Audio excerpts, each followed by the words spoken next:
Ladies and gentlemen, the following segment of the podcast is presented exclusively by Hillsdale College, now in its 175th year. Hillsdale is a truly independent institution where learning is prized and intellectual enthusiasm is valued. Thank you for listening, and my sincere appreciation to Hillsdale for their sponsorship. He's here. He's here. Now, broadcasting from the underground command post, deep in the bowels of a hidden bunker, somewhere under the brick and steel of a nondescript building, we've once again made contact with our leader, Mark Levin. Hello, America. Mark Levin here. Our number, 877-381-3811, 877-381-3811. This is wearing you all out, isn't it? Wearing you all out, being told pretty much the same thing every day. Stay home, only go out if you have to. Wash your hands. Good advice. I think the overwhelming majority of us understand. But everybody can't stay at home, or we wouldn't have any food on the table, would we? Everybody can't stay home, or the masks and the gloves that you order and the hand sanitizer you order wouldn't show up at your house, would it? Everybody can't stay home. You wouldn't get mail, would you? Everybody can't stay home, or you wouldn't get the pharmaceuticals you need. You wouldn't be able to go to the grocery store. You wouldn't be able to go to the gas station. A lot of people aren't staying home. A lot of people are working very, very hard under very difficult conditions. And a lot of people are out of work and their businesses are closing because governors have shut them. The president hasn't shut anything. Governors have shut them. Now, I've been trying to think about this, really look deeply into this. So, ProPublica, Media Matters, Wikipedia, Mediaite, all the other losers, they won't understand this, but you will. There has got to be a way to get other big chunks of the economy working again. Because other aspects of the economy are working. And they're working in hot zones too. So how can that be? How can that be? Now, I understand gatherings into large groups have consequences. But people don't have to gather in large groups in order to work. So while it won't help everybody, I talked about this yesterday. It wasn't my idea, it was somebody else's. There does need to be an economic task force, a blue ribbon task force, much like the coronavirus task force. You have experts who are focusing only and simply on the healthcare side. That's great. But if we don't have an economy, there will be no healthcare side. There'll be no food side. There'll be no housing side. There'll be no side, period.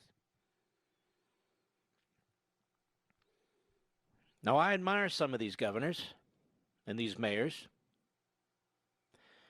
but they're now in a position where they're just begging for stuff.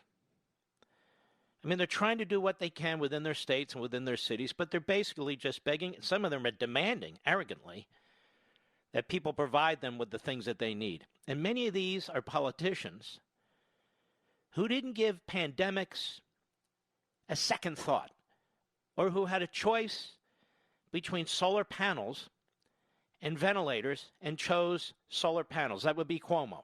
Or the state of New York, which has been horribly mismanaged, which lost 25 to 35% of its hospital beds over a 20-year period, going down from 77,000 to 50-some thousand. That's unacceptable. And they're not the only ones. They're not the only ones. You have small businesses. Restaurateurs are out of business. Small banks are trying to figure out what to do. You've got landlords and tenants.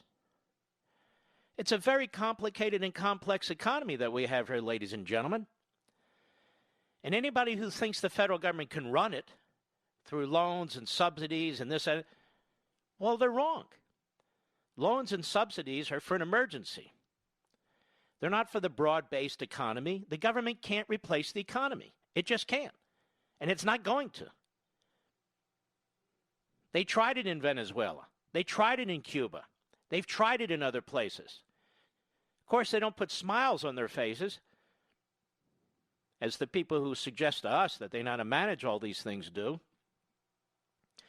And then we have diabolical forces in this country. Elements of the media, the leadership of the Democrat Party, among others. It's as if they're rooting against us. It's as if they're trying to sabotage us. Nancy Pelosi has already announced an investigative committee to look into this. Well, they should look into themselves for how they conducted themselves, how they basically closed down the United States Congress. The House Intelligence Committee wasn't looking at China or any viruses. It was turned into an impeachment committee. That's never happened in American history. And the chairman of that committee, rather than focusing on China, even during the breakout of this virus, was over in the Senate as the lead manager of the attempt to remove the president of the United States by coup, even though they knew from day one they never would have the votes to remove the president. There was no supermajority. And if he had had his way, and the Democrat Party, Schumer and Pelosi had their way, and the media had their way, God knows that would still be going on. They wanted witnesses. So I don't trust these people to run our economy. Do you? We're a huge and diverse country. How do you think we have food and toilet paper and soap and diapers and baby food and on and on and on, fresh vegetables? People are working. Truckers are working. Mail delivery is working. UPS, FedEx, Amazon, on and on and on. Grocery chains. But we're killing our retail markets. We're killing them. We're killing the retail markets. Whether it's restaurants and bars, whether it's communities, small community banks,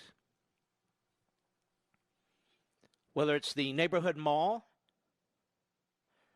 whatever it is, we're killing them. And I'm asking the question, do we really need to kill all of them? Now, the President of the United States can't snap his fingers and say all these businesses are going to open. He doesn't even have the constitutional power to do it. These are state governments making these decisions, and mostly states that are run by Democrats, mostly, that have significant metropolitan areas. So the metropolitan areas, which are crucially important to this country, they're American too, but it's the tail wagging the rest of the country, the dog. And so you have Washington, and many in Washington from New York, making decisions, as Ben Domenech pointed out at the Federalist, for the entire country. Now, I want to look at this in a macro perspective. I'm trying to figure out the best way to explain this. We have a budget. Our federal budget for this fiscal year is $4.7 trillion. It's over $1 trillion in deficit already. $4.7 trillion. Last week, Congress passed and the President signed a spending bill for $2.2 trillion. Last week, in that bill, the Federal Reserve was authorized to provide loans of up to $4.5 trillion, thereby effectively nationalizing the private capital market. We've never seen the centralization of economic power like this in our history. And I'm not even sure Congress or the White House understands that's what they did. They're now talking about another $2 trillion, and I guarantee you that's going to get bloated. So we're talking about a total with the federal budget, what took place last week, and what is conservatively predicted to take place in this next bill, $13.4 trillion in less than a year. $13.4 trillion. It's going to add at least $5 trillion to the debt. The fiscal operating debt today is $22 trillion. It'll be $27 trillion. On top of unfunded liabilities, where a top economics professor and expert in Boston has said is over 200 trillion. Now, what is 1 trillion? 1 trillion is 1,000 billions. 1,000 billions. That's 1 trillion. But we're talking about 13.4 trillion. So that's over 13,000 billions. How else can I explain this? 1 trillion. 1 trillion equals a million millions. A million millions. And we're talking about 1 year's time. Now, while the government is doing these sorts of things, the government is telling a significant portion of the country, stay home. That is, these governors are deciding who is and what is essential and who is and what is not. They call this liquidity. I call it printing money. $2.2 trillion is all that the individual and corporate income tax brings into the federal government. That's it. It gets money through other avenues, too. Tariffs, of course. But it doesn't come close to raising the money it's already spending in the federal budget. And under Republican and Democrat Congresses, in the last few years, they have run trillion-dollar deficits. $1 trillion deficits. Each year. Each year. Where's this money going to come from, ladies and gentlemen? I think that Congress and the administration thinks that we'll get through this in a month, 2, 3, whatever it is, and then with all this money floating around, all this money poured into the economy, the third quarter will be jacked up big time. We'll see growth like we never did before. It's not going to happen.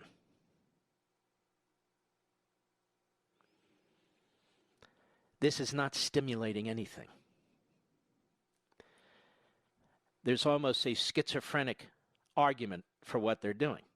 On the one hand, they're saying this money only goes to companies that continue to employ personnel. So if I'm a restaurateur, first of all, I'm not anymore. Most of them are out of business. All right, if I'm running a McDonald's franchise, I'm going to take a loan for the purpose of keeping people employed? Or am I going to take a loan for the purpose of paying my other bills? Am I in business as an employment agency? Or am I in business for business so I can make money and then hire people and keep people? So this is a failed model to begin with. Turning these small businesses, medium, and even large businesses, basically, if you will, into employment agencies, just washing the money through them. That does not produce products. If people are told to stay home and not gather, that does not produce a damn thing. So how's that a stimulus? It's not a stimulus. Loaning companies money to stay in business because governors are shutting them down. That's not a stimulus. At best, that's status quo, but it's not even status quo because you're not really doing anything.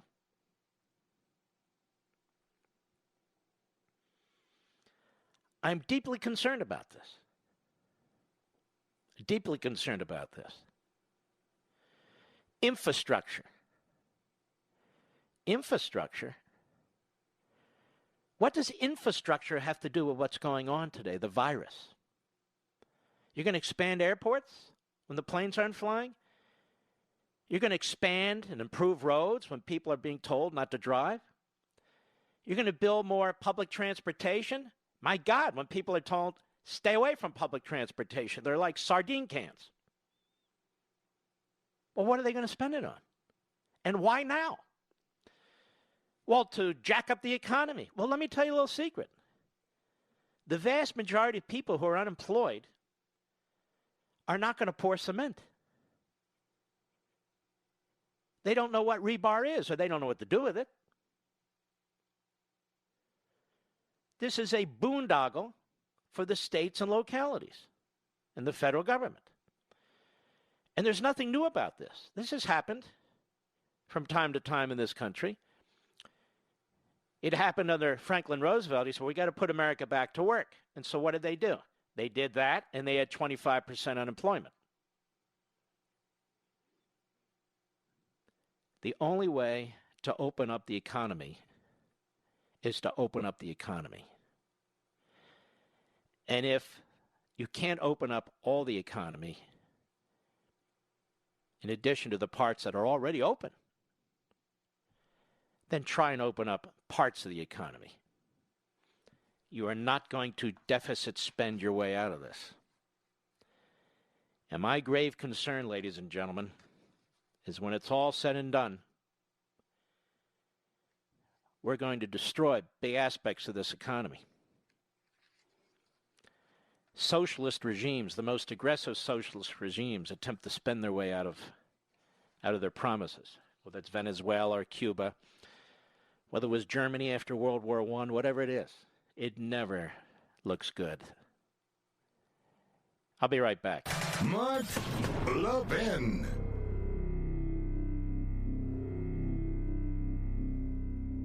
If you and your family are finding yourself at home with extra time on your hands these days, I know an excellent way to fill it. Take a free online course from Hillsdale College. Hillsdale offers dozens of online courses on topics including the U.S. Constitution, economics, history, and literature. Right in your own home, on demand, and absolutely free of charge. Hillsdale students learn the inspiring history of America.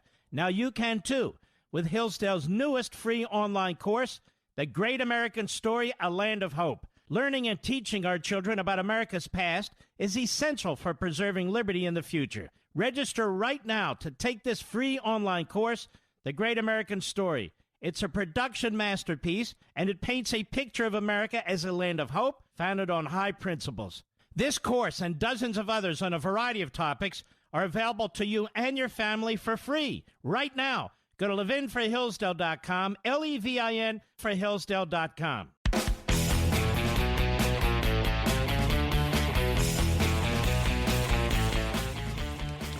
Let me add this. The Democrat Party and the Democrat Party media tied this country in knots for years. And they tied this country in knots right up into February, when we needed a Congress that was functioning properly. The House Intelligence Committee chairman ran an impeachment inquiry rather than overseeing intelligence, crucial to this nation. And then he moved over to the Senate, where he was the top manager for an impeachment coup to try and remove the president, demanding more and more witnesses, which could have dragged us right through February into March. People talk about a slow reaction. There wasn't a slow reaction. There was obstruction by Pelosi, by Schiff, and by Schumer. And we, the American people, must figure out a way to hold these people and their party to account. Because in addition to the Chinese lying to us and covering up, the Democrat Party gave aid and comfort to the enemy when in fact it should have been doing its damn job. I'll be right back.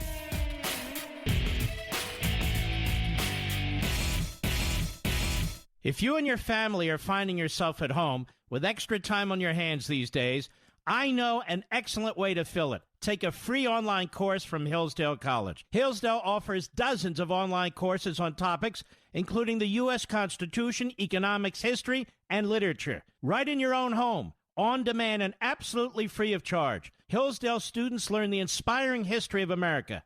Now you can too, with Hillsdale's newest free online course, The Great American Story, A Land of Hope. Learning and teaching our children about America's past is essential for preserving liberty in the future. Register right now to take this free online course, The Great American Story. It's a production masterpiece, and it paints a picture of America as a land of hope, founded on high principles. This course and dozens of others on a variety of topics are available to you and your family for free right now. Go to levinforhillsdale.com, Levin for Hillsdale.com.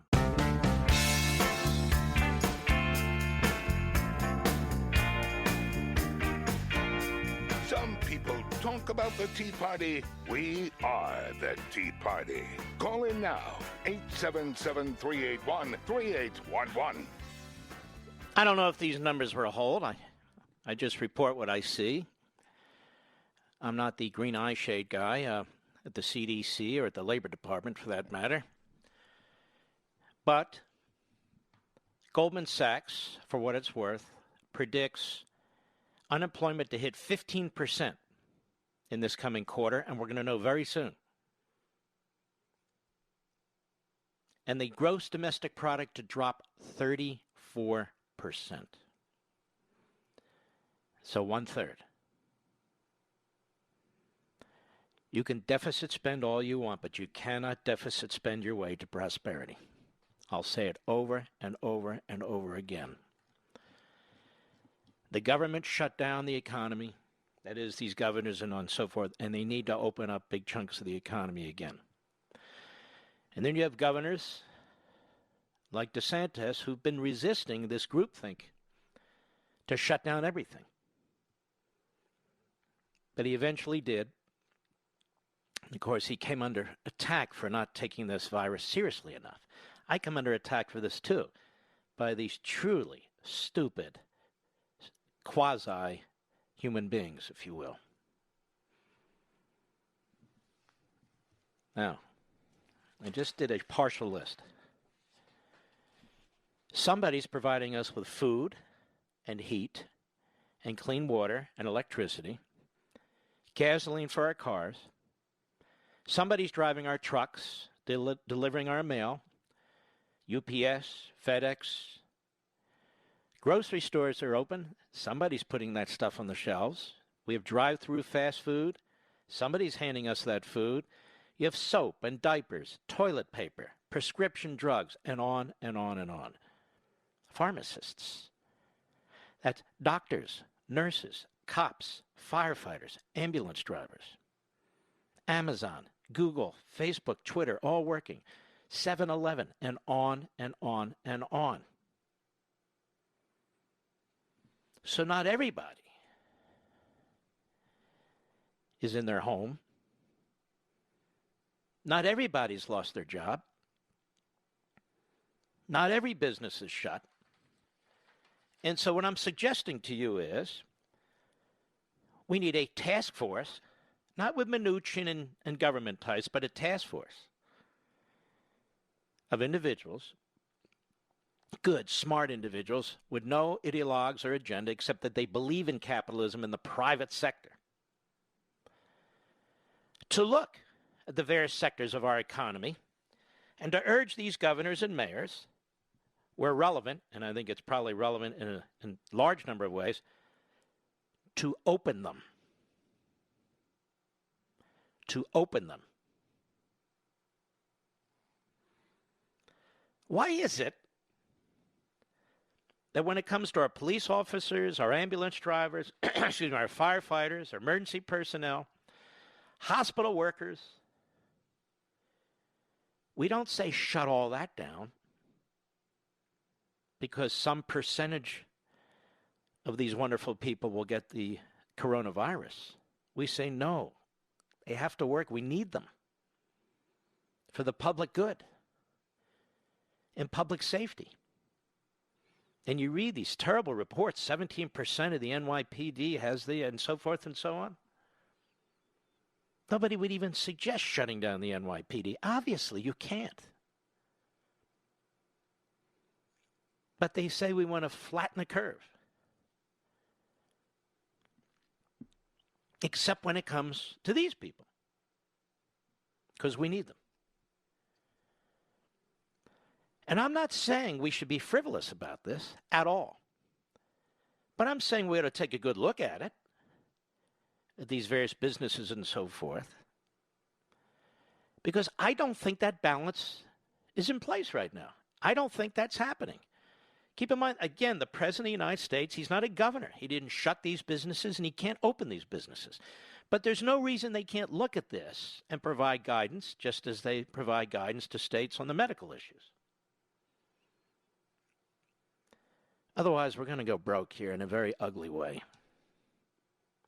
Because the push is all in one end.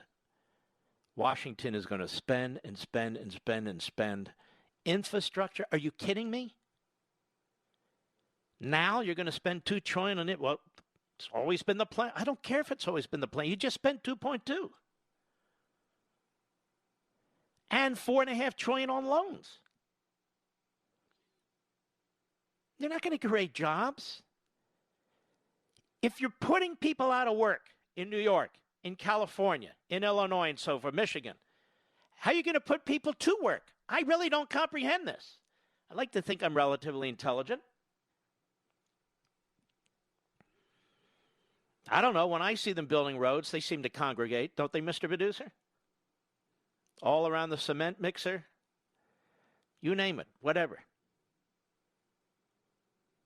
You've got some of these fools who hearken back and long for Franklin Roosevelt and the New Deal. Ladies and gentlemen, this isn't time for Franklin Roosevelt and the New Deal. Well, he built a war machine. You know what's funny? We're not building a war machine. How much of this money is actually going to building new hospitals? Not a lot. Or to the healthcare infrastructure. The vast majority of it's not. Is it a stimulus bill? Is it an employment bill? Is it a loan bill? Is it an everything bill? What is it? It's a bill that was put together by committees in Congress. Well, then that's what you get. A bill that's put together by committees in Congress. $2 trillion more. It's not enough. And after that, I just heard the Treasury Secretary say, we'll fill whatever gaps we have to fill. You know, one person or even a relative handful of people can't know everything. It's impossible. The country's too big. It's too diverse. You don't know the oil patch from a restaurant. And they're very complex and complicated things to run. And you can't run them from Washington, D.C. I don't care who you are. I don't care what administration you're in. We're trying to get cash payments to the uninsured. We're trying to get cash payments to the unemployed. We're trying to get cash payments to this, that, and the other. We need to open up more of the economy. This can't go on forever. I've been talking about this for how long, Mr. Producer? A month, maybe? A lone voice for the longest time. At least weeks. You can't continue to do this, or you're not going to come out of it, certainly not very soon. And worse yet, you'll have this massive inflation and the eroding of the currency and the value of everything you own. 70s, we had massively high inflation. People couldn't sell their homes. People couldn't buy homes. The real estate market was depressed. People don't invest. The only thing they invest in is certificates of deposit and so forth and so on, which does very well for the individual, but contributes almost nothing to the growth of the economy.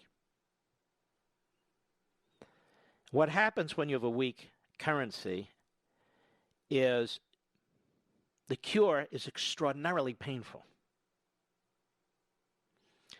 You have to tighten the money supply, and you have to tighten the money supply fast. So you have two conflicting things going on at once. Massive inflation because of mass amount of money out there, plus you're tightening the supply. You're, as they used to call it, you're wringing inflation out of the system, which creates enormous economic dislocation. These wild swings on governmental economic policy, always spending, but a question of how much you're spending, make it very unpredictable and very difficult. I'll give you a perfect example. You have landlords today. I'm not talking about even mega landlords. But, you know, they have investments too. A landlord, a bed and breakfast even. Under these circumstances, what's going on today? when tenants are being told, you can take a pass for up to 4 months, who the hell is going to buy a rental property? You have to be out of your mind today to buy a rental property because you don't control the future. You don't control the rent. And you're the ultimate mortgage payer. You're still paying a mortgage on the property. Who the hell is going to open a restaurant today? I hate to say that, but look. I know a couple of people who own restaurants. I know a couple who are dear friends of ours that own one restaurant. And then we have dear friends who are a couple that own 5 or 6 restaurants. But they're not rich. They break their ass every day. And he sent me a desperate email today. He wanted me literally to call the president of the United States and say, please, I beg you, open up the economy or I'm going to lose everything I have. This is why when people say we're going to give you a loan if you employ people, it doesn't work that way. You don't employ people if nobody's coming in to eat. And you can't stay in business if you're in business to employ people because you're not making a profit. And you have a mortgage and you have a home and you got utility payments and property taxes and all. You still have bills. So it can't function. And when you're telling even small business people, 10, 12, 15 employees, restaurant, we'll give you a loan, but only a loan if you continue to employ those people. What does that stimulate? I don't even understand it.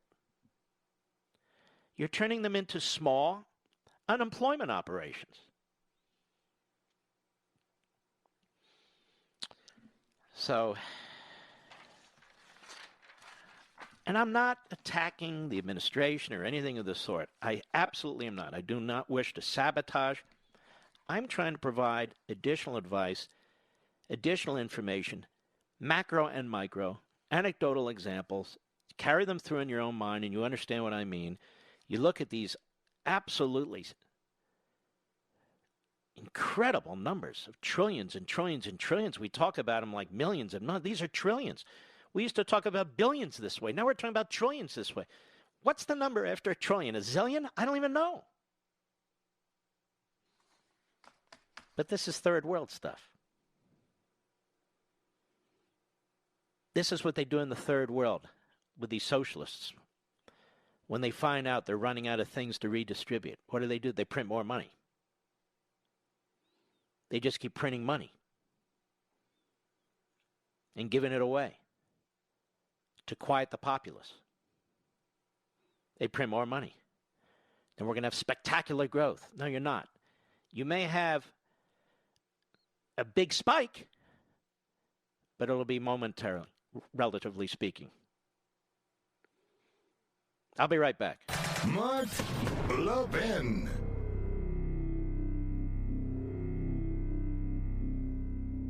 If you and your family are finding yourself at home with extra time on your hands these days, I know an excellent way to fill it. Take a free online course from Hillsdale College. Hillsdale offers dozens of online courses on topics including the U.S. Constitution, economics, history, and literature. Right in your own home, on demand, and absolutely free of charge. Hillsdale students learn the inspiring history of America. Now you can too, with Hillsdale's newest free online course, The Great American Story, A Land of Hope. Learning and teaching our children about America's past is essential for preserving liberty in the future. Register right now to take this free online course, The Great American Story. It's a production masterpiece, and it paints a picture of America as a land of hope, founded on high principles. This course and dozens of others on a variety of topics are available to you and your family for free right now. Go to levinforhillsdale.com, Levin for Hillsdale.com.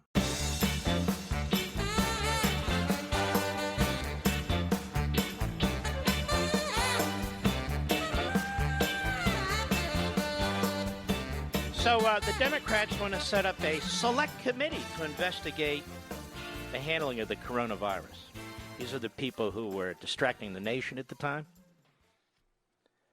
I was thinking about it during the break. That's like Jack the Ripper setting up a committee on failed policing in London. That's the best parallel I can come up with, ladies and gentlemen. What a joke. I told you the other day that the number of suicides in 2017 was over 47,000.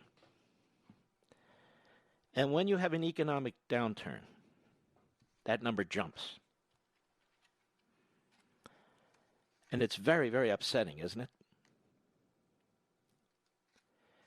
Because when people lose their businesses and people lose their jobs and people lose their savings and people lose everything they have, some people just can't handle it. They can't provide for their family anymore. They can't provide for themselves and so forth. This isn't even discussed today. It isn't even discussed. And these are things that have to be thought through. And, of course, the left-wing media, they just... The interesting thing about the left-wing media and their front groups, they want the percentage of people dying from the coronavirus to be a significant number. I'm not saying they want that number of people to die. I'm not saying they want that number of people to die. But if you try to present other information from other scholars, from Ivy League schools and all over the world, as we have done, they claim that you're a virus denier, or you're a Trumpist, or you must be some kind of an extreme nut, so you can't even discuss it. You must embrace a figure that in many ways, these figures, these hive figures, have already been rejected. But if you look at the criticism of me and some other conservatives, that's at the bottom of it. Mark Levin doesn't think this is serious. Mark Levin doesn't think a lot of people are going to die. Mark never said any of that. I've spent hundreds of hours talking about this behind this microphone and elsewhere.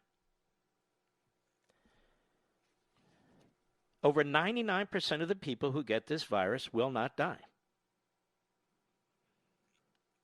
That's the science. There's other science, there's other data, the data has changed, but that's where we are. But I do ask the question, with the resources so heavily focused on this virus, and I understand it, I'd like to know if people with other deadly ailments and sicknesses, if they're getting the kind of care that they have in the past or that they deserve. Heart disease patients, 650,000 died in 2017. Cancer patients, 600,000.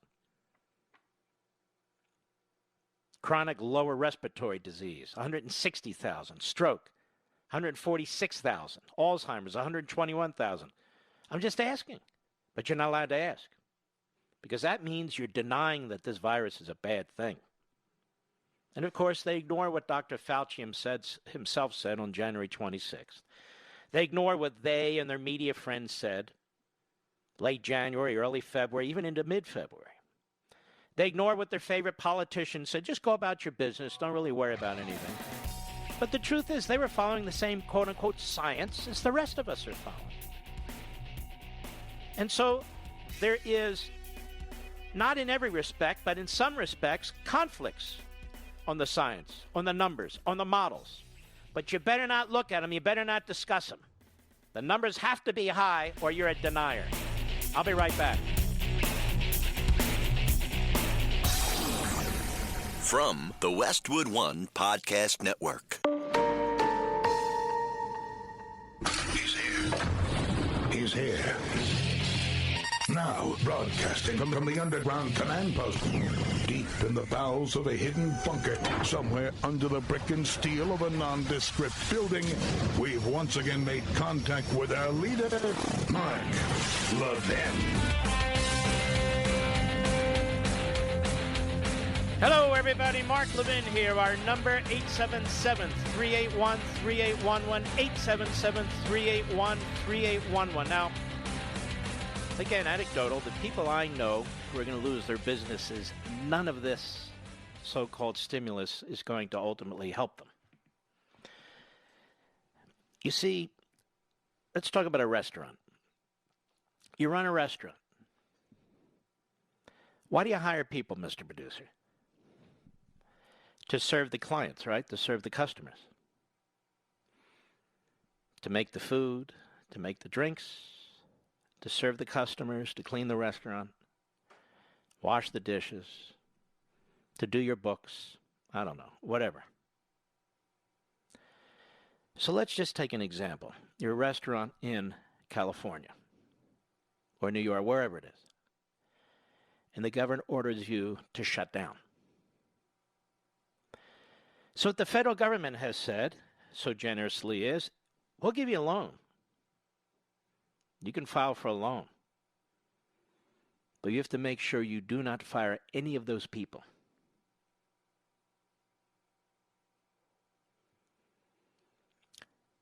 So why exactly is that restaurant in business again? The entire nature has changed of what's being done. The person who owns the restaurant, he or she, they don't benefit from anything. And yet they're told, here's a loan. This will save you. While the governor's saying, you're not to serve a scrap of bacon. Nothing. Now, you may decide that's fine with you because you don't run a restaurant. Plus, you have bills to pay. Plus, you have a life to live too. There are things you want to do or other things you can do. You know, there's also this understanding, economic principle of opportunity costs. Why would you continue to work 20 hours a day at a restaurant that doesn't serve anything to anybody but keeps people employed? I guess they're not allowed to show up at the restaurant because you'd have a gathering of more than 10. I guess they have to stay home, Mr. Producer. Why would you do that? Again, you have interests, you have a desire, you have a life. I'm talking about tiny businessmen, small businessmen and women. That's why I say this isn't going to stimulate a damn thing. Not across the board in any significant way. You might see a spike, but you're not going to see much else. You're just not going to see much else. This is basic economics. It's not something that I've invented. It's not something that it's not an ideological or political thing with me. It is what it is. The laws of economics, how many times have I said it, are like the laws of physics. They are what they are, regardless of people want to do to them. They are what they are. So you do not massively deficit spend your way into prosperity. Or Venezuela would be the wealthiest place on the face of the earth.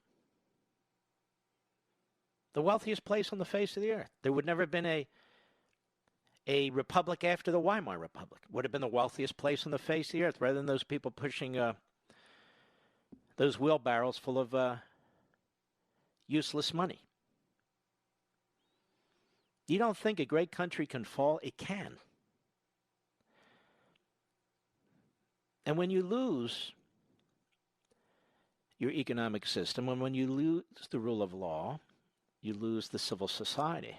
And then it becomes effectively a human jungle.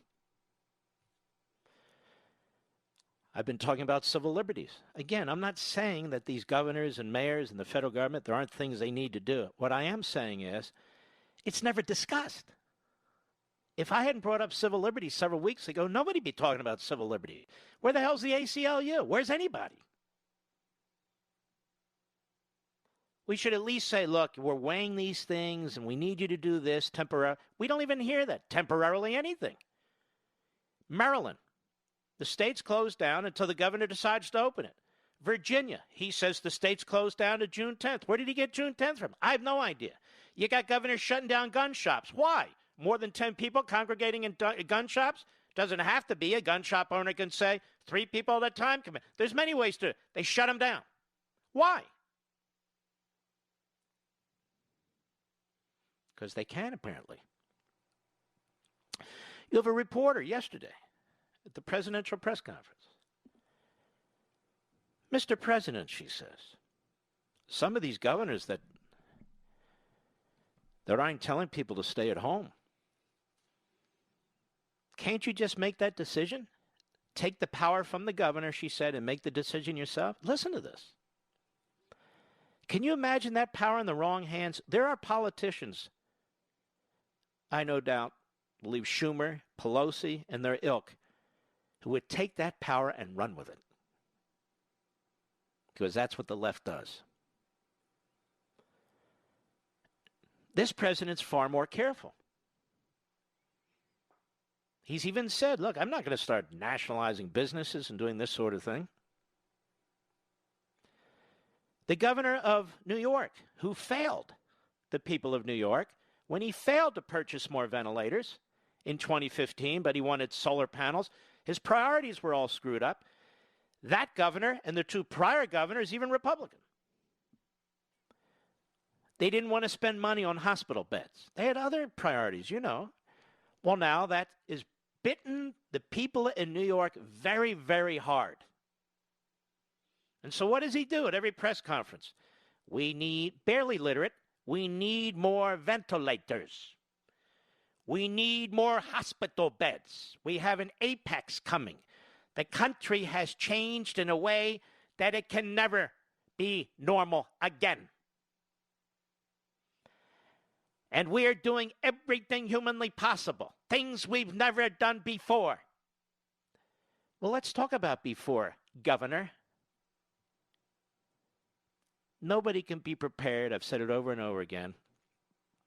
Nobody can be prepared in full for a pandemic. But you can be better prepared. New York shouldn't be losing hospital beds over the course of 20 years. And New York should have had more ventilators. And if the governor didn't want to make those decisions, then he should have told the people in New York, I can't make these decisions, and done one of two things. I'm going to leave these decisions to the federal government. I'm going to call the president. Would have been Obama. I'm going to call Obama and tell him, you're in charge of this stuff. I can't handle it. I don't want to handle it. Or call the local authorities, governments, and say, look, I'm the governor. I'm giving you the authority. You guys do it. Or better yet, a third one is, you know what, hospitals, you decide what you need and you go ahead and buy them. What do you want from me? Of course, he didn't do that. Do you know hospitals are turned down all the time across this country when they want to expand or add hospital beds? Did you know this? Hospitals are denied all the time when they want to add MRI machines or CTs or even ventilators and other equipment. They're turned down. They have to get a certificate of need in 35 states and the District of Columbia. Why? Because these state governments, and this in city, in the case of D.C., they want to prop up, they want to reduce supply that props up demand and keeps prices higher because they're afraid, well, maybe hospitals will shut down, you know, maybe they'll leave. That's called the private sector. If there's too many hospitals, there's too many hospitals. If there's too many beds, there's too many beds. But when you have this dictate coming from Albany or wherever it is, there's no way they know how many beds they really need or how many ventilators they need. But they have to be better prepared for a pandemic. Being prepared for a pandemic, you know what that means, Mr. Producer? That means having more beds than you need at that particular moment, having more ventilators than you need at that particular moment. The problem is you don't get brownie points in politics for that. In other words, if you're a hack and not a statesman and a leader, you go with the solar panels. I'll be right back. Mark Levin.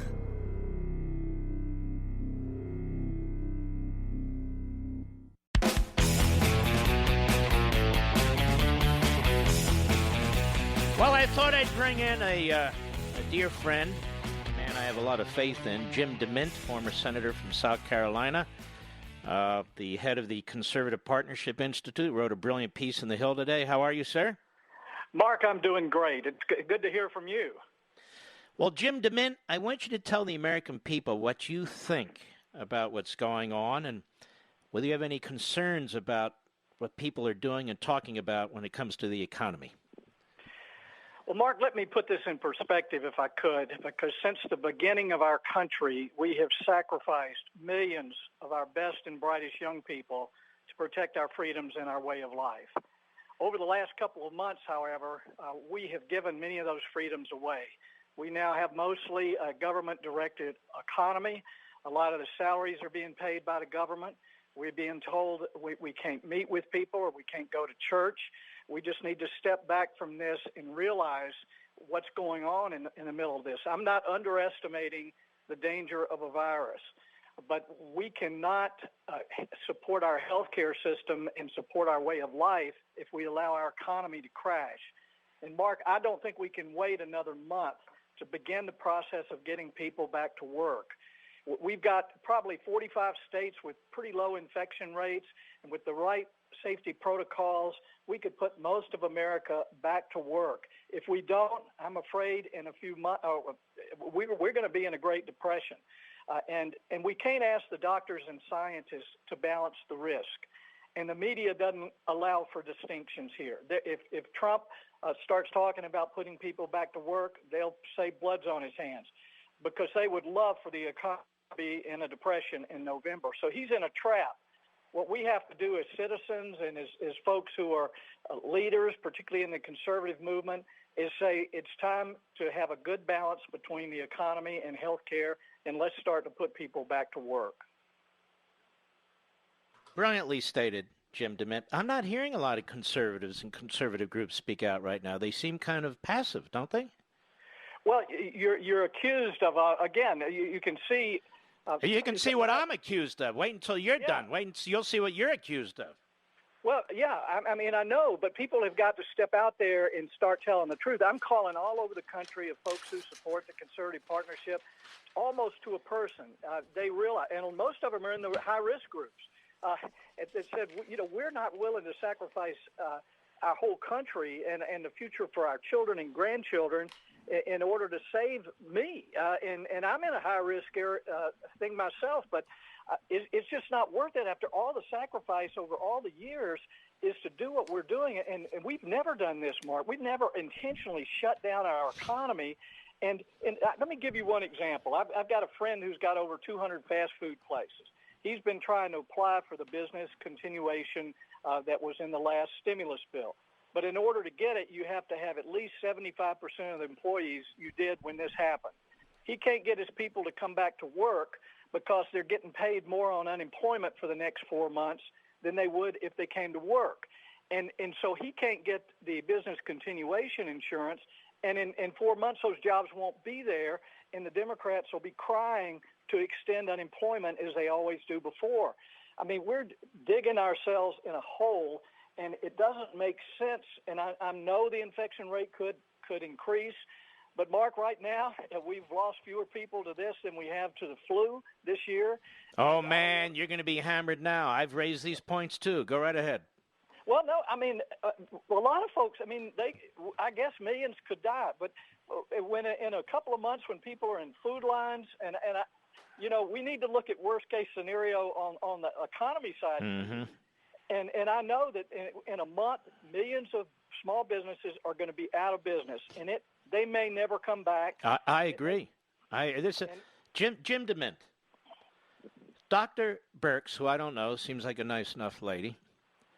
She says, quote, today, I can tell by the curve as it is today that not every American is following the guidelines. Yeah. I don't know about you, Jim DeMint. Have you looked at Pennsylvania Avenue in Washington lately? Yeah, well, it's dead, and you see a lot of dead streets. And we have the prediction is 15% unemployment with a 34% drop in our GDP. What is it exactly that she wants? I don't know, but again, we can't ask doctors. Remember, doctors and scientists won't let a dying person try a promising drug because it might hurt them. I mean, this is the way they have to think, and doctors have been trained to cover themselves because of medical liability. And it's one of the things the president needs to do immediately is to absolve doctors and hospitals from any good faith attempt to treat corona. And the same with pharmaceutical companies who make these drugs available.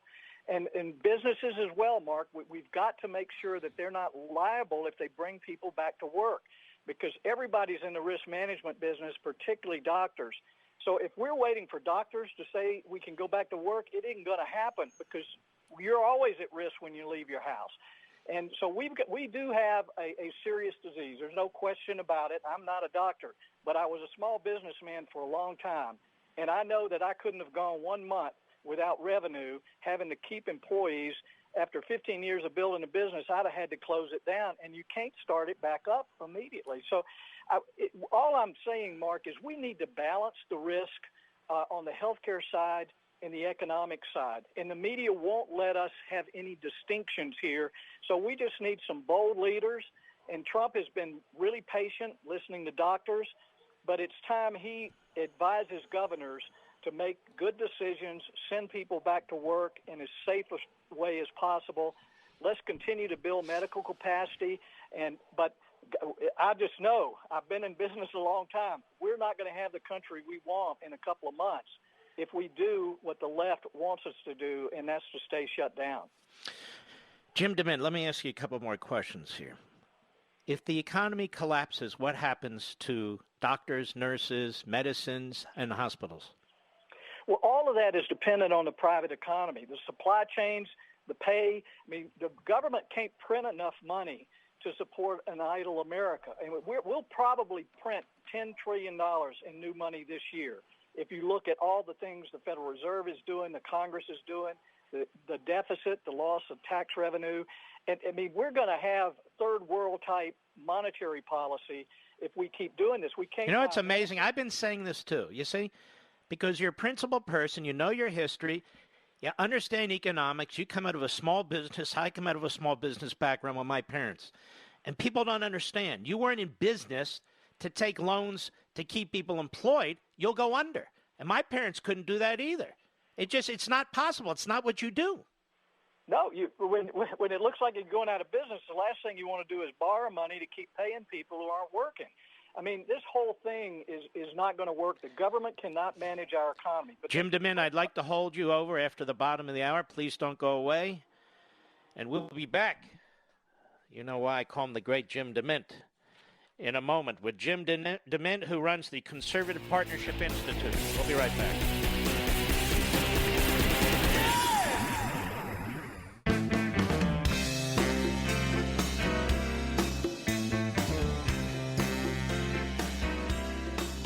The liberals and the Republicans don't like him, but America does.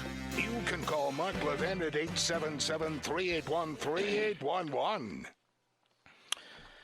You know, folks, Blaze TV, which airs Levin TV, is a magnificent format and platform.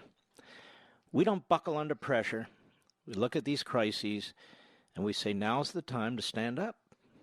We want to help our fellow citizens very, very much. But you don't kill the golden goose that lays the golden eggs and then wake up one day and your country's transformed. One thing is certain, misinformation is spreading thanks to the so-called mainstream media and some elected officials. It's more important than ever that you get the truth because there's a lot of noise out there and a lot of misinformation, as I said. And I want you to check us out at Levin TV on the Blaze TV network. A lot of networks are scaling back. We are not. And we're going to keep delivering for you. And who knows how long this crisis will last. And there's also an election coming up. There's a tremendous amount at stake. And I'll be right here beside you during these crazy times during our nation's history. I'd like you to go call 844-LEVIN-TV, 844-LEVIN-TV, or go to levintv.com, levintv.com. Go there right now. Use the code LEVIN, L-E-V-I-N, and we'll knock off $30 off your annual subscription. That's 30%. 30%, $99 to $69.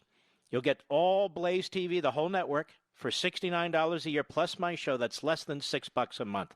If you already have it, suggest it to your neighbor or family member and so forth. Now more than ever, you'll immediately be able to watch Levin TV, Louder with Crowder, Glenn TV, my buddy Beck, The Rubin Report, my buddy Wilkow, much, much more.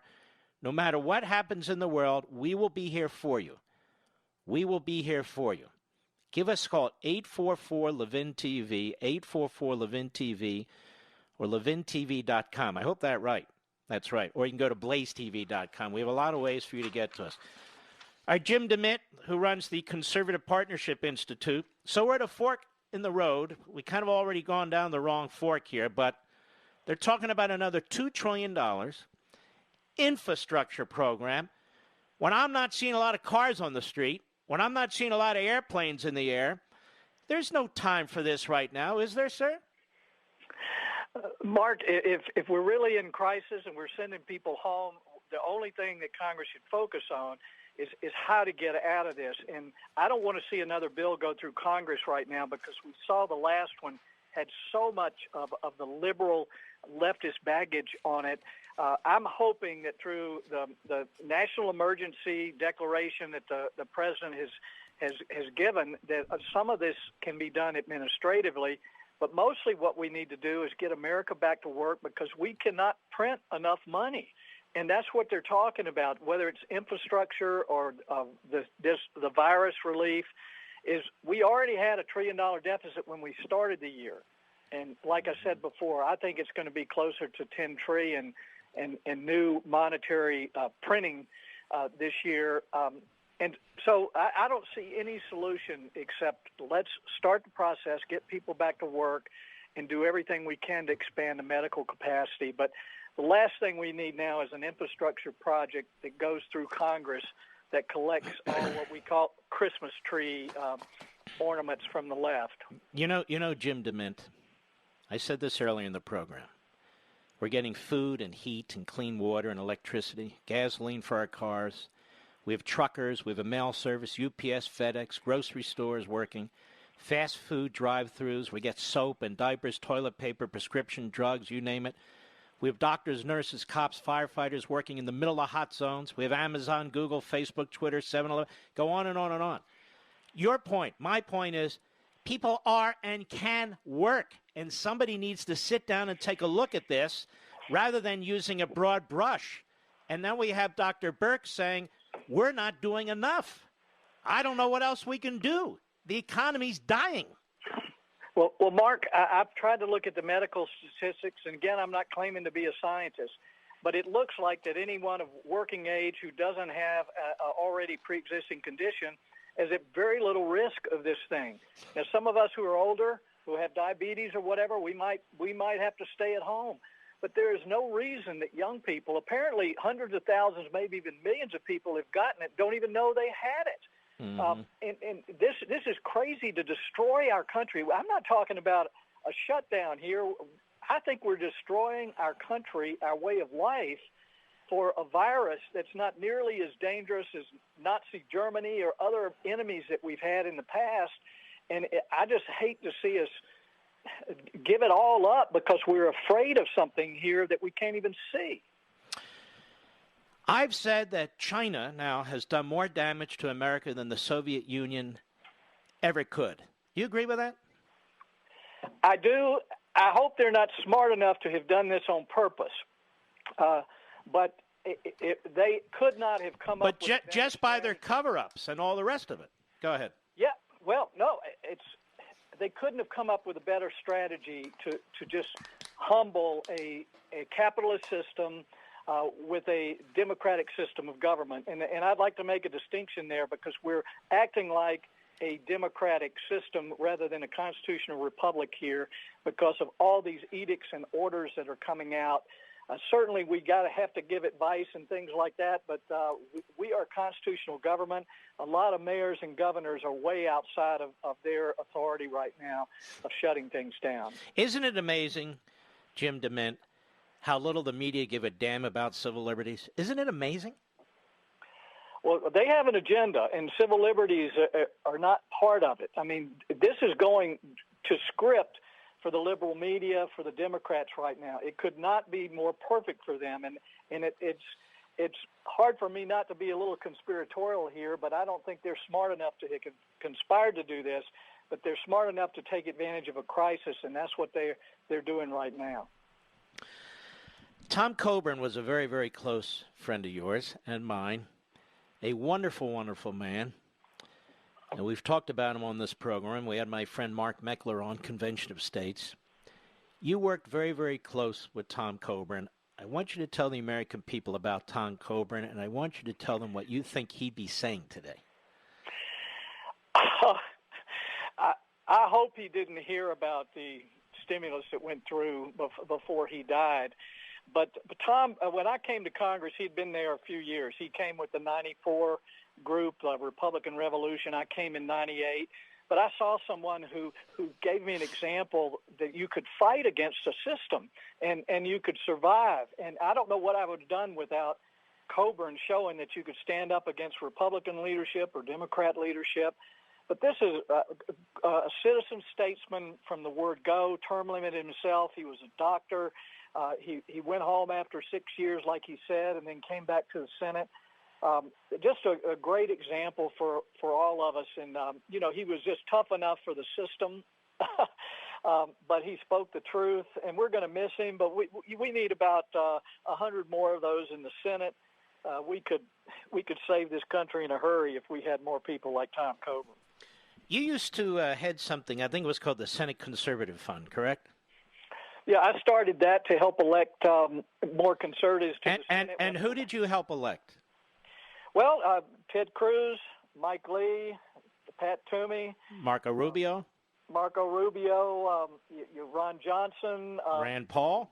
I mean, it was a long list that we brought in 2010 and 12. That's how we got rid of earmarks. We brought in a new crew that replaced the folks who kept, fighting for that extra spending. And, I'm not directly involved with it anymore, but Senate Conservatives Fund, House Freedom Fund, I mean, those are the groups, along with like Club for Growth, who are really out there trying to elect people. And the reason we started Conservative Partnership, Mark, is I realized it doesn't matter if you elect good people.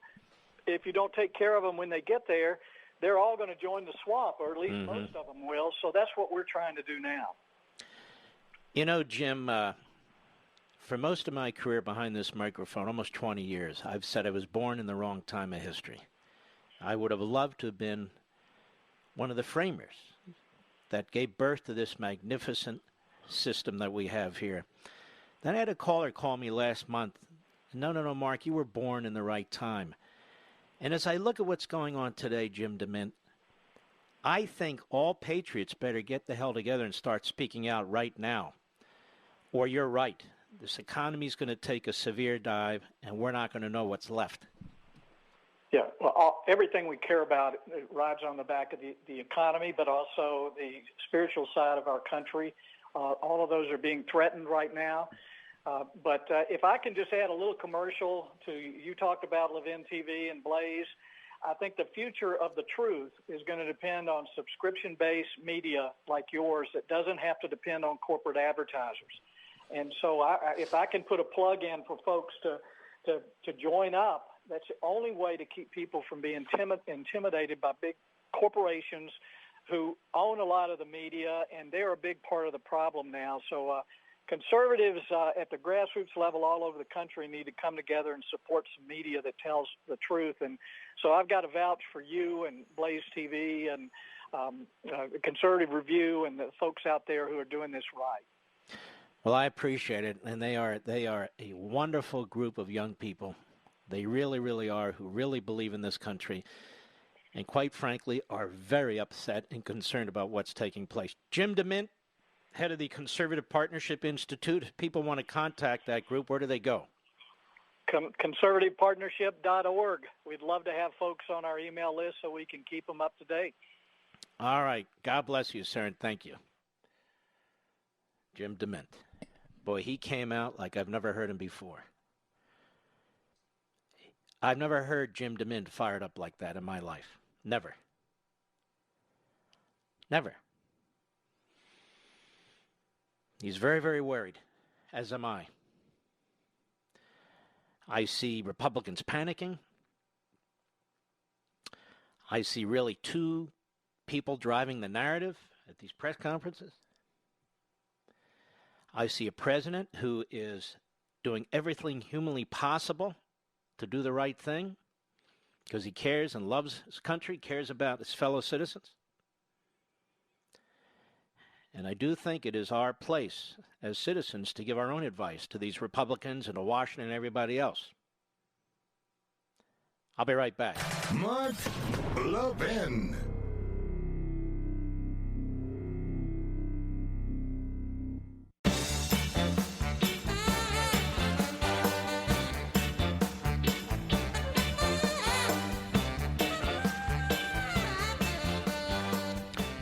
You know, as I sit here talking to the great Jim DeMint, have you been to a grocery store lately, Mr. Producer? How about you, Mr. Call Screener? Have you been to a grocery store lately? The people there have gloves, right? Most of them have masks. And at the cashier area, I noticed the grocery store chain that I go to, and it's a huge chain, they have a glass or plexiglass barrier. Yours too, right? You're in New Jersey, and I'm in Virginia. In other words, ladies and gentlemen, people adapt. Businesses adapt. That's why we're so brilliant at what we do. We're creative. A grocery store is a complex business, and they are busier than ever trying to keep their shelves filled. The pharmacy that I go to is in the grocery store. Same thing. And they are working overtime to fill the various prescriptions that they're receiving. And there's way more than 10 people at a time. In fact, I'm really not even talking about a grocery store. I'm talking about a supermarket. And I look at that. I still go to the post office. I love the people that I know at the post office. They always say, "Hi, Mark, how you doing?" They have a mask, they have gloves, and they have these plastic or glass, I think they're plastic barriers.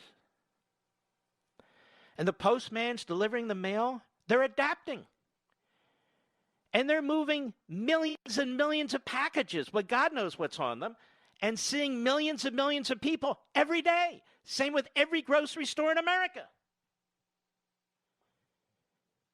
Why aren't they shut down? Well, they're essential. Well, aren't they at risk too? Well, of course they're at risk too. But those businesses adapt. Restaurants can adapt. Restaurants can say, okay, we're going to stay open, but we're not going to have big crowds in here. We're not going to have music. You can't dilly-dally. They'll adapt. They can adapt too. And furthermore, if governors want to exercise their authority, they exercise their authority to the extent they have it on the targeted populations that are the most likely to face possible mortality situations. That is, they have morbidity issues. There are ways to manage this. There are ways to manage this. Otherwise, why are all these other people? They're called essential? Why? Because we want the country to function. But aren't they subject to the same virus? Yes. But apparently too bad. Do you understand my point? Others can adapt too. Please. I hope the authorities, quote unquote, are listening to me. I know the media are because they're going to attack me. I don't give an S about them. They give aid and comfort to the Chinese government. I don't give a damn about them. And they don't know how the economy works. They sit on their fat asses. They eat their tuna fish sandwiches. They don't know where anything comes from. And then they start telling everybody what to think and do gotcha stuff. They've lost whatever reputation, positive reputation they ever had. But there's no reason. There's no reason. More of our fellow Americans can't be viewed as essential. More of them can take precautions. Don't destroy their businesses and their jobs. I understand in some instances, I really do. Sporting events get very, very complicated. Concert events, very, very complicated. But a restaurateur can figure this stuff out. They really can. As an example, grocery stores have figured it out. Trucking companies have figured out, to some extent, how to keep their truckers as safe as they can. Many of them are independents. They've never been so busy. Amazon's hiring 100, 150,000 people. Are they essential? Well, somebody's decided they are. But they still can face the virus too, so you do whatever you can to protect them, as you do with people who go into the hospitals. Our police officers are right in the middle of this stuff. The NYPD as an example. Nobody even think, well, they're not essential. Of course they are. But more and more of the population needs to be viewed this way, in my view. It's a serious virus. I got it. We all understand it. What I'm talking about now is how we react to it, even beyond the medical. You know, with all the uncertainty in the world, feeling safe at home has never been more important.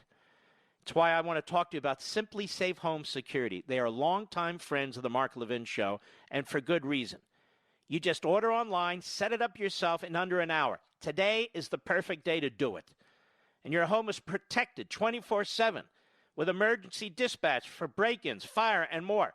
All for just 50 cents a day.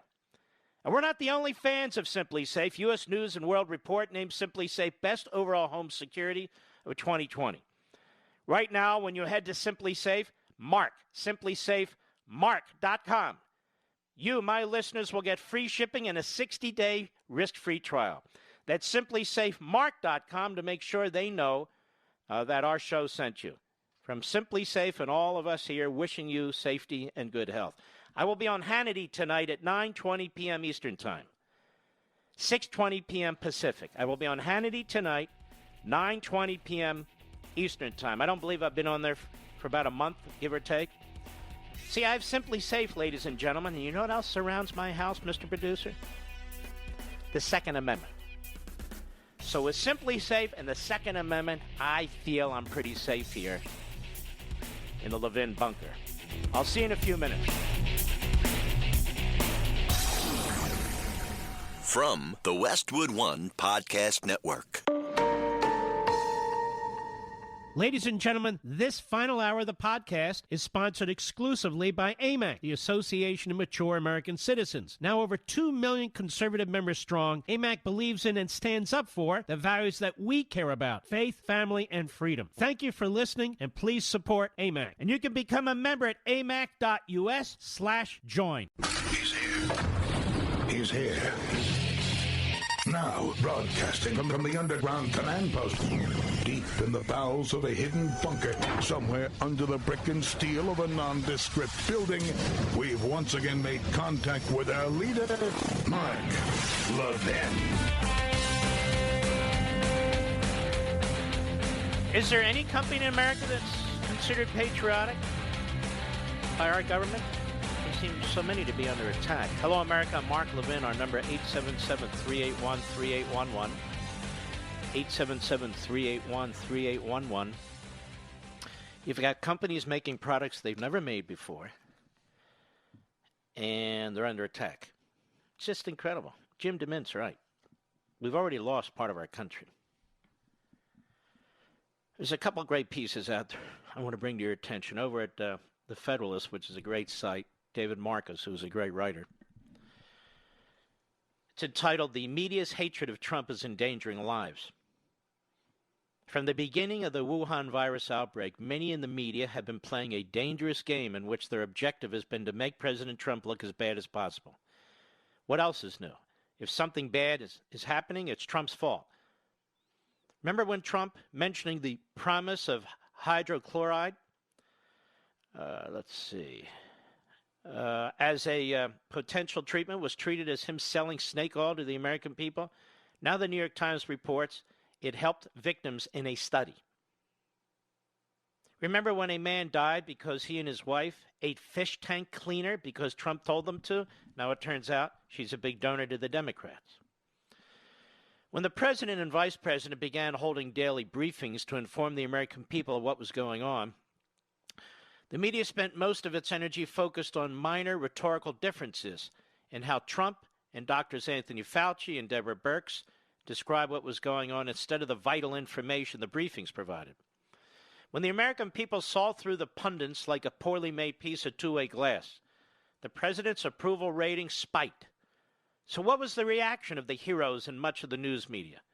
To make fabulous and fabricated claims that Trump's briefings were too dangerous to be shown live because the President of the United States cannot be trusted. Oh, but you know who can be trusted? The communist Chinese government. We were regaled with the stories about how China gave the world valuable time through its efforts to contain the virus. Later, we were told that our own cases had surpassed that of China. But then we learned yesterday from Dr. Bricks, and today from U.S. intelligence that China's been lying like a cheap toupee. Every time the Chinese said anything, the media treated it with the credulity of a not very bright Cocker Spaniel chasing a tennis ball that somebody pretended to throw. And why? Because the better the communists looked, the worse Trump did. Now, these same pundits who weren't saying boo in January and February are revising history to pretend that they did. A big reason for this is that many in the news media now view themselves as victimized heroes, protecting America from its elected president. Sure, healthcare workers and police officers and firefighters are doing a pretty good job, and they're doing very good work. But the media is sure to remind us of the important role they play standing up like David to Trump's Goliath. For many, it's become their entire career. Let me put this bluntly, he writes. The tack that the Trump-loathing scribes and bobbleheads have taken towards the president is dangerous and will cost American lives. When they urge us not to believe him, and by extension the White House, they are urging people to doubt the very information meant to protect them. When they decide not to air the White House briefings, they are hiding important information from Americans in peril. The job of the news media is not to be the ally of the president, but it is most certainly not to be his sworn enemy, casting irresponsible and unfounded doubt on the government of the United States, while cheering China like a crazed crowd at a ping-pong tournament is unbelievable malpractice. It leaves people confused and misinformed in the midst of a deadly pandemic. The pundits are quick to point out that unlike in China and other communist regimes, they're free to report and ask whatever tough questions they want. That's absolutely true, and part of what makes ours the greatest country in the world. But it also comes with responsibility. In a free society, their duty to the people is to tell the truth, even when it doesn't fit the narrative they have created to explain everything. Recent polls show trust in the media entirely underwater, and still they can't see the extent to which they have abused and lost the trust of the American people. The only good news is that in their constant hapless game of whack-a-mole, their hammer consistently falls on an empty hole, only for Trump's head to pop up for another one. I would say we should hope for better, but they've shown us who they are, and there's no reason to believe they are capable of change. David Marcus. Very, very well said. And it kind of meshes with a piece that was written the same day by David Harsanyi, brilliant guy, at National Review. Armchair quarterbacks try to rewrite history on coronavirus. It says this morning, which was April 1st at the writing of this piece, MSNBC's Joe Scarborough claimed that unlike the Trump administration, quote, everybody saw this coming in early January. Now, if Scarborough knew that a deadly, once-in-a-century pandemic was about to descend on the nation in early January, I assume he considers himself part of everyone. Why on God's earth didn't he warn his susceptible viewers that they should begin social distancing?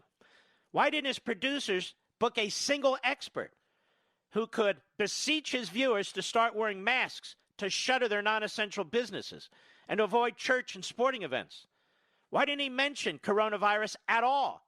In fact, even in late January, nearly a full month after everyone supposedly knew, Scarborough's show was dominated by the Donald Trump impeachment trial. As far as I can tell, he says, in the entire month of January, Morning Joe didn't reference the coronavirus once to his 2.6 million followers on Twitter. Imagine the thousands of lives Scarborough could have saved if he'd only shared his insight.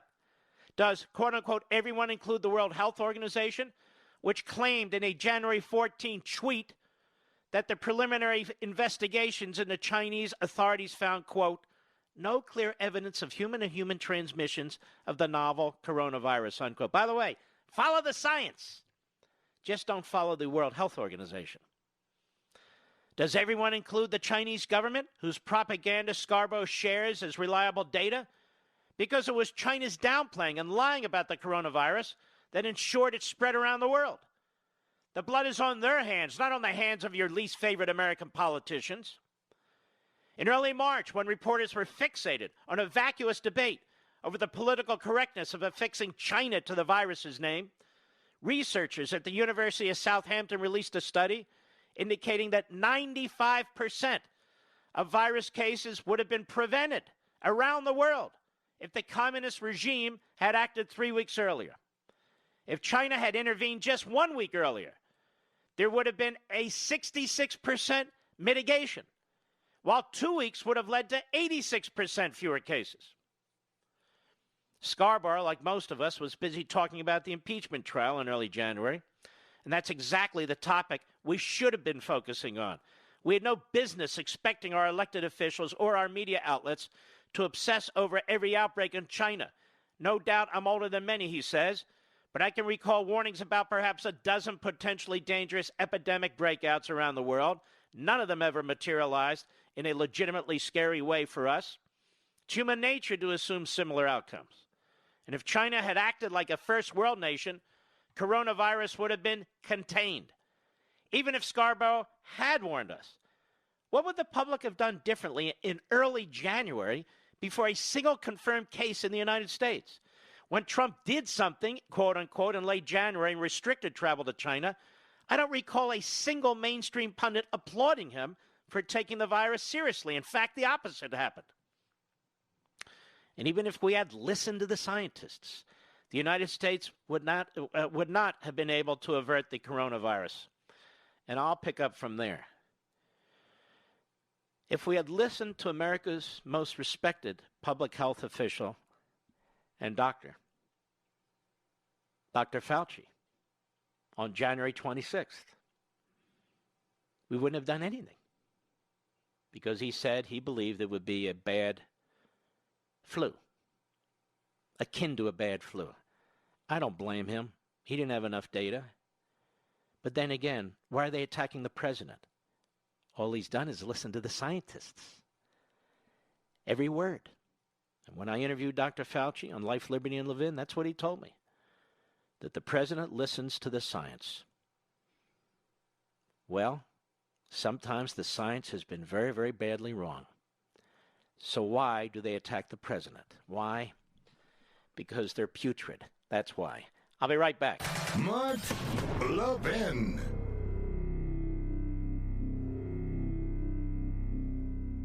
AMAC, the Association of Mature American Citizens, is one of the fastest growing organizations in America, now over 2 million conservative members strong, and I'm one of them. AMAC believes in and stands up for the values that we constitutional conservatives care about. More than talk, AMAC fights. A full-time presence in Washington, AMAC pushes back against reckless spending, disasters like Medicare for All, and the expanding reach of the federal government. And beyond advocacy, joining AMAC gives you access to a wealth of benefits and discounts, including special member-only rates on car insurance, travel discounts, cell phone plans, and a hell of a lot more. And if that's not enough, you'll get AMAC's bi-monthly magazine, full of insightful articles on issues that matter to most of us, we conservatives. As I said, I'm an AMAC member, and you should be too. Join today at amac.us. That's AMAC.us.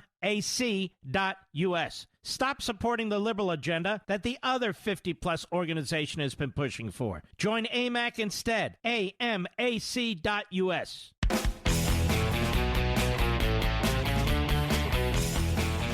Ladies and gentlemen, I can't sit silently. I cannot sit silently or just nod my head up and down when I see what's taking place in this country now. And whenever I try to provide perspective, even information on the CDC's website, perspective, even from scientists and professors and medical experts from Yale and Stanford and other highly regarded places, Chicago, University of Chicago, so forth, I know I'm going to come under withering attack because the left in this country, whether it's in the media or otherwise, they do not want us to have a discussion. And what Jim DeMint says is true. As a result of this virus, and in the last few months, your country has changed, especially at the state level. A lot of these governors, in my view, are now running wild, running scared, panicked to cover their own asses because they didn't order enough ventilators and enough beds. They were not prepared, not just for a pandemic, for any health crisis. They spend enormous sums of your tax dollars on their political pet projects to improve their political status with their base. Now, we'd all be paying a price as a result of the pandemic, but some people are paying a bigger price as a result of it. You don't shut down an entire country. This virus, in any significant way, so far is not in about 3/4 of the country. Can it reach the other 3/4? Maybe. Maybe. Maybe it will. But why are we acting like it will for sure? And why are we acting like there's nothing else we can do about it other than to destroy our economy and therefore destroy our ability to produce these products where these governors say they need them? You destroy the economy, you destroy GM. No ventilators. You destroy 3M. No masks. You destroy the pharmaceutical companies. No treatments, no vaccines. You destroy the economy. You have to slash the police force, the EMTs, the military. I am deeply frustrated and troubled now by what I'm hearing. I already was, but now. And you even hear Cuomo say this. Do you choose a life or do you choose a dollar bill? No, that's not right. Do you choose a life or do you choose a dollar bill? Everybody chooses a life or a dollar bill.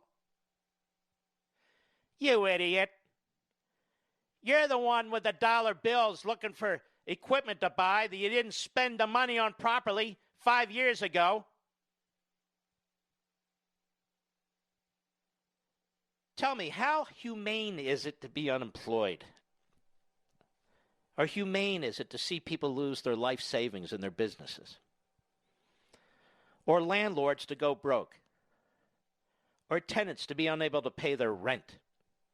And on and on and on and on. Tell me, how humane is that? You haven't even seen anything yet. There's still food on our food shelves. What happens when that stops? I've talked to you about this electromagnetic pulse issue. I've had Peter Pry on my Fox show. I've had him on Levin TV. I've had him on the radio. This poor guy is Paul Revere. Nobody's listening to him. Do you understand what I'm saying? This is a pandemic of pandemics, where it doesn't take much for the Chinese government, the Iranian government, the North Korean government, for God's sakes, the Russian government, or Mother Nature, the sun itself, to destroy our electrical grid. It's out there. It's naked. It cost a few $1 billion to protect it. All the trillions and trillions they're spending. Has a single person stood up and said, how about a few billion for the electrical grid? Nobody. Going to have an infrastructure. But don't worry, you'll have your roads and your tunnels and your airports. It'll be magnificent. Nothing like you've ever seen before. If the electrical grid goes down, there's no backup. I'm not talking about a blow up of a box here or I'm talking about the grid. There will be no food. There will be no gasoline. There will be no clean water. There will be no electricity. Nothing will work. Nothing. Everything in your house will be pulverized. The computers, you won't be able to get to the internet. There won't be any internet. Mark, what are you, a nut job? And this is the problem. The same people today who say, you're not taking this virus seriously enough. I'm taking the whole damn thing seriously. I've got no agenda. None.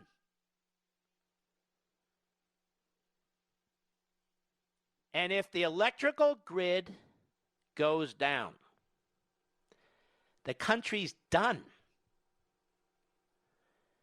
It's done. There aren't enough generators from one end of the country to the other to bring it back. Talk about ventilators. A relative handful of money compared to what they're spending, a few $billion protects it. What the hell is wrong with our government? Might this get their attention? No. It won't. No.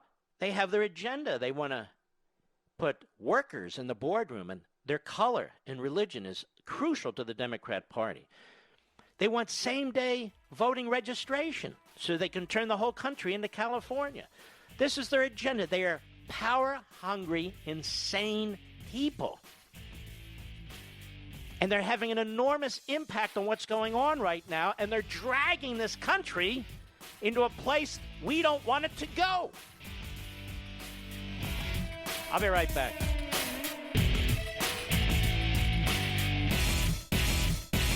AMAC, the Association of Mature American Citizens, is one of the fastest growing organizations in America. Now over 2 million conservative members strong, and I'm one of them. AMAC believes in and stands up for the values that we constitutional conservatives care about. More than talk, AMAC fights. A full-time presence in Washington, AMAC pushes back against reckless spending, disasters like Medicare for All, and the expanding reach of the federal government. And beyond advocacy, joining AMAC gives you access to a wealth of benefits and discounts, including special member-only rates on car insurance, travel discounts, cell phone plans, and a hell of a lot more. And if that's not enough, you'll get AMAC's bi-monthly magazine, full of insightful articles on issues that matter to most of us, we conservatives. As I said, I'm an AMAC member, and you should be too. Join today at amac.us. That's AMAC.us.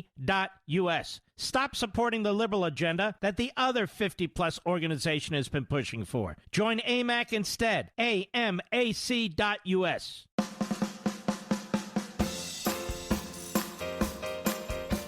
Clone the others, but there's only one Mark Levin, and you can call him at 877-381-3811. Well, this is sobering. Traffic to U.S. retail stores has almost entirely vanished due to COVID-19. In a research note sent to clients today, investment firm Cowen & Company estimated total foot traffic in U.S. retailers was down 97.6% for the week through March 27 compared to the same time last year. That's why the country's going under. Retail, restaurants, clothing stores, whatever you see in these brick and mortar stores, they're virtually all closed. Governors have dictated that they're not essential. They're not essential jobs, they're not essential businesses, and so they go broke. Let me ask you this question. Has anybody asked any of these small businesses if they can adjust to this virus the way the post office has and the way supermarkets have and FedEx and UPS and the fast food drive-thrus and on and on and on? Has anybody asked them if they can adjust to this business, what they might do in their small businesses, limit the number of people who are in there, require them to have masks or hand them gloves or whatever? No, they haven't. They haven't asked them a damn thing. Instead, we're using the Defense Production Act. You shall do this and you shall do that. How about asking the millions of small businessmen and women in this country and the tens of millions of employees they have, how would you adjust to this virus? I mean, I can think right away. If I own a business, let's say it's a strip mall store, I would limit the number of people who come in. I'd require them to wear masks if, I'm concerned about the other people, and gloves, or maybe I would have them available to them. I'd make them use hand sanitizer if not. I'd have the handles on the doors constantly wiped with soap and water. appropriately so, and same with the tabletops and so forth. This is what they're doing in grocery stores and supermarkets. We haven't even asked these little businesses or restaurants if they can do this. We just told you're not essential. We don't want this to spread. You're done. You just happen to be in the wrong business, I guess. Some businesses, I get it. As I said, large sports stadiums and concert halls, that's kind of tough. But a small store or a small restaurant, that's not tough. I'll give you an example. This couple that owns this restaurant, they're dear friends of ours in Florida. They have an inside area and an outside area under a tiki or whatever they call those things. It's a significantly area. It's a fairly large area. They could easily have 10 guests there eating 6 feet apart outside. They'd never go inside. Easily. And they can put in other protections. Why can't they do that? Why can't they do that? If they were delivering prescriptions or mail, they could do it. They're making diapers or toilet paper, they could do it. So this Peter Navarro likes this Defense Production Act. Says this way we can get things done more quickly. Well, if you're going to shut down all the businesses, why do you even need a Defense Production Act? Because those particular businesses need to stay open. And then I guess those businesses on their assembly lines and in their corporate boardrooms and all, I guess they can adjust, right? Otherwise, if they get sick, too bad, right?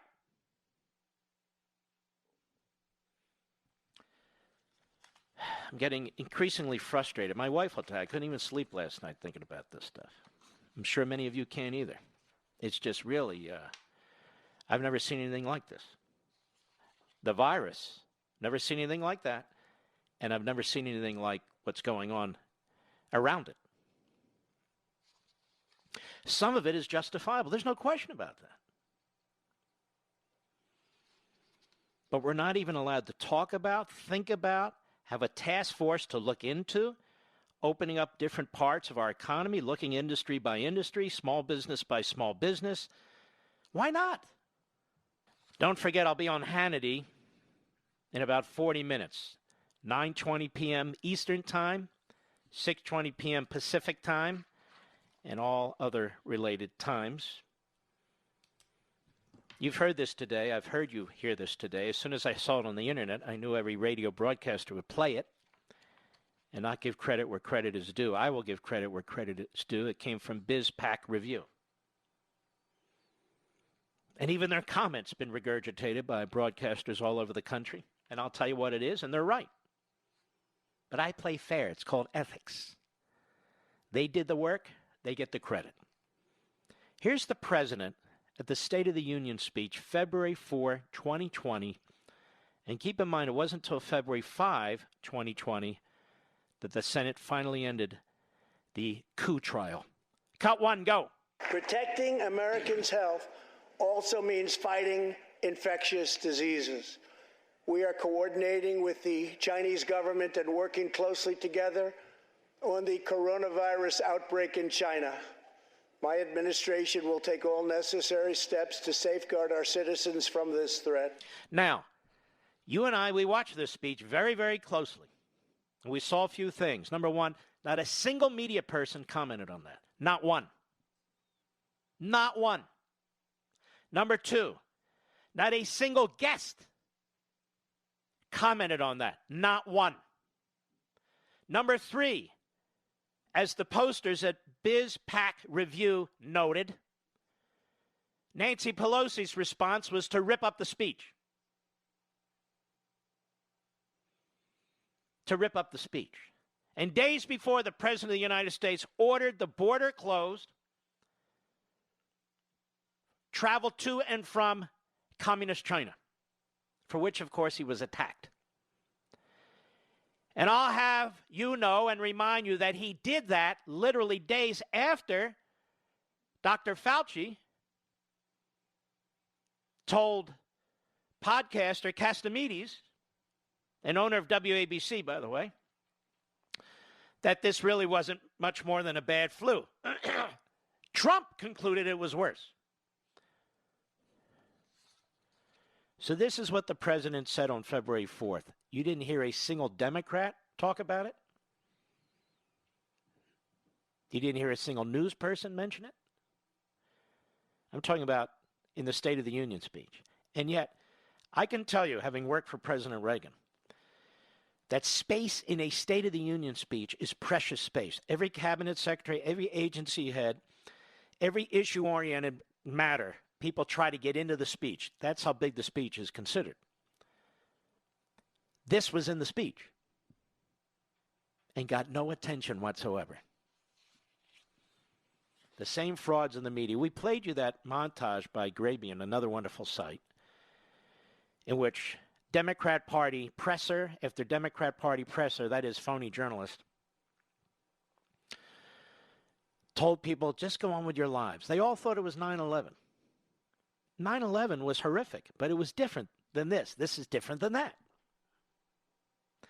And the media have only gotten worse since. Worse since. Lousy. All right, Mr. Producer, do we have a caller to whom I shall speak? And also send me the link so I can pull up the phone board, please. Go ahead. On the Mark Levin Act in Charleston, Bonnie, how are you? Well, I'm fine, Mark. I have a message for America. I'm 73 years old. I have an 80-year-old husband. Mm-hmm. I will take care of myself. I can self-quarantine. Please go back to work.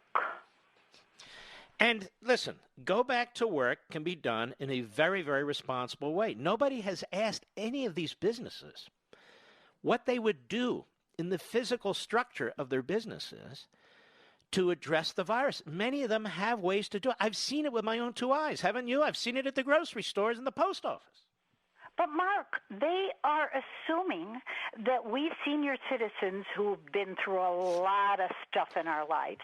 No, look, I can't go with you all the way, because if senior citizens get sick on a massive scale, it's not only horrific heartache, but the rest of the country has to pay for it, too. You see what's going on.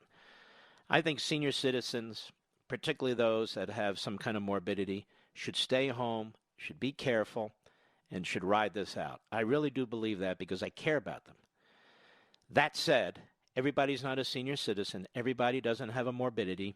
Every business is not irresponsible, and this needs to be sorted out rather than massive government deficit spending that's going to put this country economically on its back for a long time. It's just a matter of time, and has changed the relationship of the government to the individual. Thank you for your call. Who else do we have, Mr. Producer? Woodstock, Vermont, on the Mark Levin app. Tom, how are you, sir? Mark, fantastic. Thank you so much for taking my call. It's an honor to speak with you. Thank you. I was listening to you, as I always do every night here on my mountaintop in Vermont, and when you were talking earlier about the $1 trillion, and it's something that I've been speaking to my friends and family about for years, is that nobody understands what $1 trillion is. Mm-hmm. And so I translate it and I say, take a guess what 1 trillion seconds is. And people have no idea. You'll hear, 50 years, 100 years, and no one knows that 1 trillion seconds is 31,000 years. Mm-hmm. And so when you think about paying down $1 trillion deficit or a $4 trillion... Here's the dirty secret, and I know where you're getting. It's not going to be paid down. And that's why I'm so afraid, Mark. I'm 56 years old. I'm a veteran. I proudly served under Ronald Reagan. I'm worried about my kids, my grandkids, their children. We're going to have to pay this thing off for... Yep. We can't fight the fight anymore. We all hover in our houses, and I'm thinking, I live in a small Vermont town where tourism, restaurants, retail stores is the lifeblood of our economy. We will not survive this. Mm-mm. And if we're just one small town in Vermont, a population of 620,000, we have 330 cases. That's 0.05% of our population. Our government has shut down our economy. And we will not survive this. Businesses will go under. And there's no great outbreak in Vermont. No, none whatsoever. And so just in case there is, they shut down Vermont. Yeah, exactly. Our rhino governor, placating to, the common will, I guess, of this is what we're supposed to do. But my neighbor is a restaurant owner. He has expressed numerous times to me he won't survive this. And I know, I was a small business owner. You cannot borrow money to pay payroll to survive this thing when it's an indefinite. You might as well pay people to dig ditches. Yeah, exactly. I mean, honestly, it's the same thing. You're going to pay people to work at a restaurant that's not in business. No, it's not. And anybody who's been in business knows that. And they're looking at this going, why would I borrow $1,000 a month to float something that may not recover? It's insanity. And by the way, these people have lives too. They're not going to spend their life serving as a wash through to pay other people. That's not why they're in business. No, they want to serve like you said before, they want to serve their customers. They want to serve the economy. They want to serve their local. Well, how does this stimulate a damn thing? It won't. And when all is said, we can all hibernate in our houses and feel better because we're not going to get sick, and we're going to emerge in 2 months or whenever the almighty government tells us we can come out, and there won't be anything left to come back to. All right, my friend. I am very concerned, just like you and millions of you. I'll be right back. Mark Levin.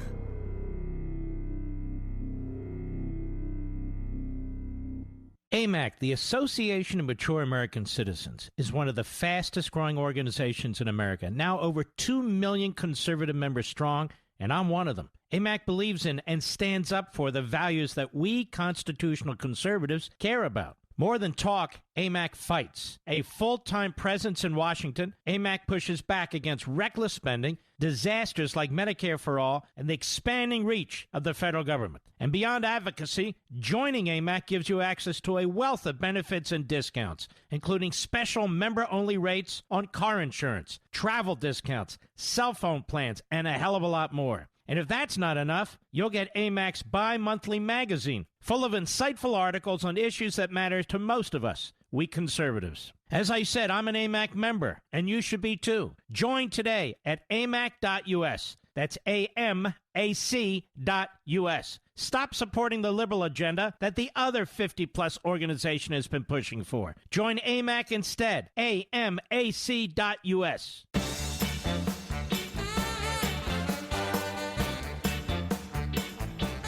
I'll see you in about 20 minutes or so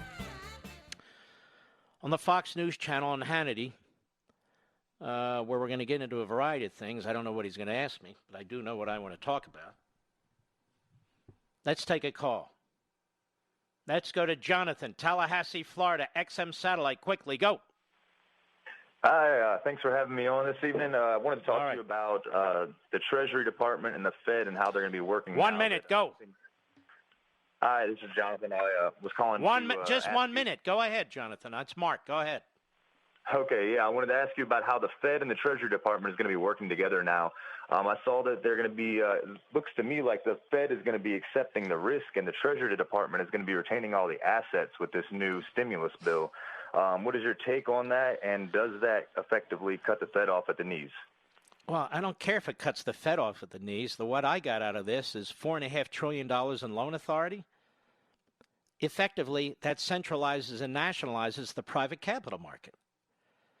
I don't really care about the Fed and the Treasury Department duking it out over turf. This is the greatest centralization of economic decision-making in the history of America. And you don't have to believe me. 2 brilliant professors wrote about it a few days ago in the Wall Street Journal. We've never, ever done anything like this.